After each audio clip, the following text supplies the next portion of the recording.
All right, let's begin here now. South Africa's tourism sector is on a steady rise. The country continues to allure both domestic and international travellers, with the tourism sector effectively promoting travel to the country, fostering cultural exchanges and contributing to inclusive economic growth. This, according to SABC, which recently released official international arrival figures for January to November 2023. From January to November 2023, international tourist arrivals reached more than 7 million, marking an impressive surge of just over 50% compared to the same period in 2022. Well, for more on this, we're now joined by Minister of Tourism, Patricia de Lille. Minister, good afternoon to you, and thank you so much for your time. Now, as we look at South Africa's performance in terms of tourism in the first 11 months of the year, granted, yes, these numbers are below what we saw in 2019, but the growth is there, post-COVID-19, and the improvement is impressive. What have been your impressions, so far in terms of how the picture is looking like now? We are very excited and happy. Indeed, the sector is growing. Our domestic market has already exceeded the 2019 figures. The domestic market remains the bedrock of our tourism sector.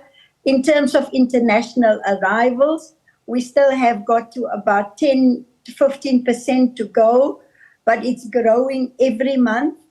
And, we are making sure in partnership with the private sector and everybody in the tourism sector that we all work together, that we all deal with issues, especially the issues of safety. We've got a partnership with the South African Police Services, the NPA, all 9 provinces, and we are ready. A very important organization called the South African Townships and Villages Association, SATOVITO. They are projecting big growth in domestic sector, and they take our visitors out to our townships, to our towns, the small dorpies and villages. So really, Unati, it's all over where we are seeing great potential to grow even further. We're currently at 7.6 million, and I'm very confident we are chasing the 10 million mark by the end of March 2024. And if we grow at this rate, it is certainly achievable. I will come back to that safety element a little bit later on, Minister, but let's touch on this, especially the machinery behind what you do. I mean, the sector has been criticized in the past about its marketing campaigns and how it spends its marketing budget, but this is an area that has great benefits. I mean, how do you then create a balance of marketing the country aggressively while also being mindful of the perceptions of the spend and given our socio-economic challenges? Well, from government side, we had to acknowledge that government cannot do it alone. And therefore, the partnership with the private sector, we have, for the past 4 months, we had 3 engagements with the private sector because our marketing is quite fragmented. Everybody doing their own thing. We now have been able to bring the public and private sector marketing together. Let us all focus on putting the marketing of Mzansi, our country, first. And that is paying off the dividends already. But from government side, for instance, we put in 1 billion rand towards marketing our country. But the private sector contributed about 30 billion. So it's big money, but now we are coordinating and we are working together. We are putting our efforts together. And through this aggressive marketing, because Punati, the competition is stiff. The world owes us nothing. We still have to go out there aggressively and market our country.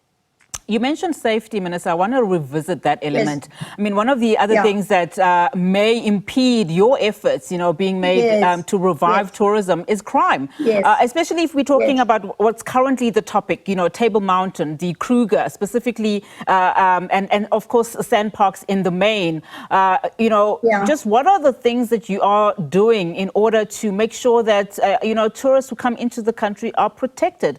Are you comfortable with the approach the stakeholders are taking? Yes, already in May, the end of May, we established a national safety forum in partnership with the private sector, all the private sector, Tourism Business Council of South Africa, South African Police Services, the NPA, and the 9 provinces. And we developed a plan that we started implementing 6 months ago. And from government side, we have invested 174.5 million rand. We have employed 2,300 monitors, tourism monitors. They have been deployed, or the process is ongoing, to all 59 tourist sites in our country that is frequented by visitors. From the private sector side, they contributed by launching an app that both local and international tourists can download. We also, at the end of August, we launched an operation center for this application to be monitored 24 hours a day in Sandton. So what we are doing this year, you're talking about Table Mountain. I was there yesterday, where we deployed the first 40 of 70 monitors that will be patrolling and working with sand parks to protect Table Mountain. So I will be on duty and call the whole of the festive season, because I'm looking at where can we improve, where can we do more, because we regret any visitor that gets attacked in our country. And we also have got a plan to deal with aftercare support. So Unathi, I think our plans are in place. It is now just monitoring the implementation. Minister, thank you so much for your time. That's all the time that we have this evening. Of course, local travel also being one of those important sectors. Thank you so much to Minister of Tourism there, Patricia de Lille.